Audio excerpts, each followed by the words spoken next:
classmate, yung Hylos na swing arm na pinatext ko last time, naisalpa ko na sa aking Sniper 155. Ngayon, na napansin ko sa kanya is naging clean look o naging mas okay o mas naging simple yung itsura ng Hylos. Dahil forged to, yun, isa rin yung napansin ko sa kanya, makintab o malinis yung itsura niya compared dun sa ating Motaro na swing arm. Pero pareho silang may character. But yet, naghahanap ka ba ng isang shop na kung saan ay merong libreng pito, sealant at installation? Punta na sa Secret Shop!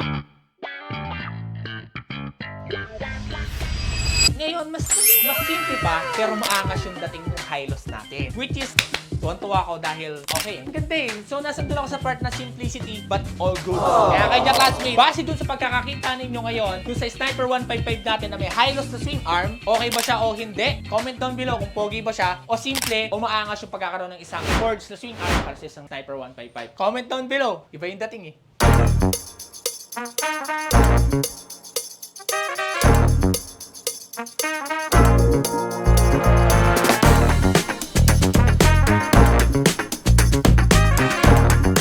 Classmate, naghahanap ka ba ng shop na kung saan ay merong service na binibigay patungkol sa iyo at mga produkto tulad na ng busina, ilaw, suspension, box, bracket, gulong, mugs, side mirror, kadena, langis, helmet, grip, jacket, CVT, genuine parts at mga discount? Yes, classmate, welcome ka dito sa Secret Shop kasi lahat ng nabanggit ko ay meron dito na pwede mong puntahan o pwede mong ma-avail sa murang halaga dahil nagbibigay kami ng discount. Kaya kung ikaw, classmate, naghahanap ka ng reliable na shop, punta ka na sa Secret Shop.